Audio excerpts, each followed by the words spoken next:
A number of years ago, when we as a family were going through one of our tough times, I remember being at a friend's house.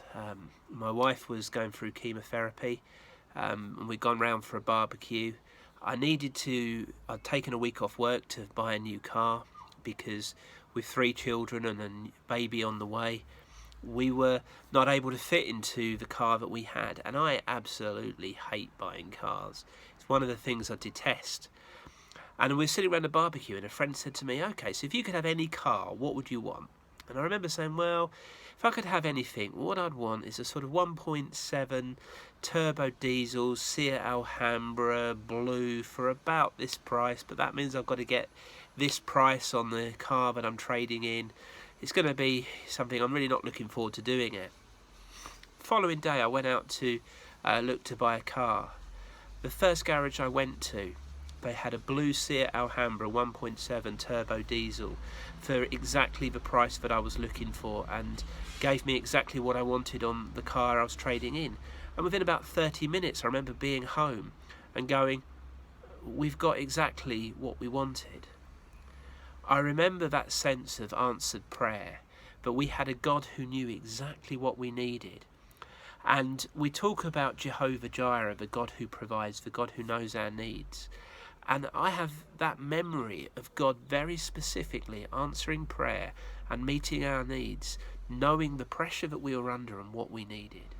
There's an incredible pressure on families, but I think particularly for dads, there's a pressure that we're somehow expected to be the ones to provide for our family.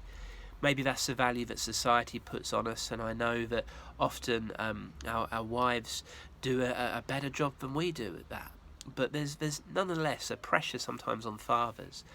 And I think going alongside that, there can sometimes be a misconception of what it means to know a provider.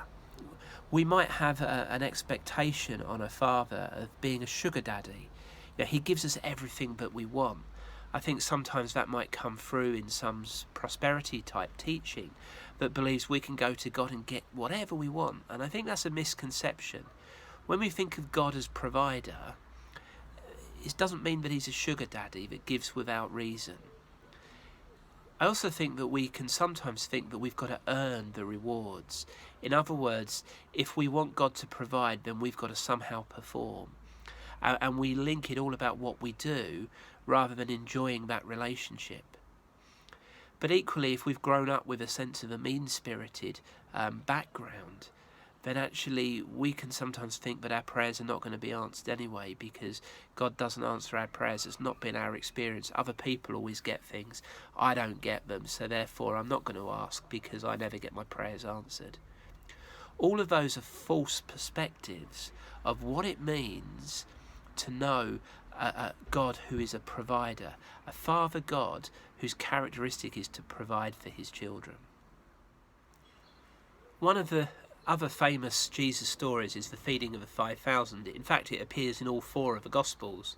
And in Matthew's Gospel, we read of this account of Jesus feeding 5,000 men, plus women and children.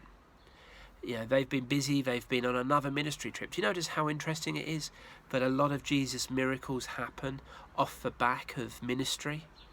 That actually they spend time teaching people, feeding people, and then stuff happens. In our account of the feeding of the 5,000, I want us to note three things. The people who were there were hungry for healthy teaching. They were hungry for healthy bodies, and they were hungry for healthy relationships. They were hungry for healthy teaching, and Jesus was preaching and feeding them good teaching. But he was also healing their bodies and bringing them back into a right relationship with God. In the middle of a spiritual feast, there is a real physical need. And Jesus, as the Creator God, provides.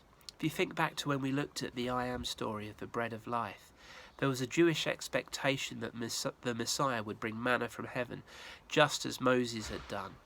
And this example of God's miraculous provision was giving people a picture of life, of Jesus pointing people towards a God who provides what they need.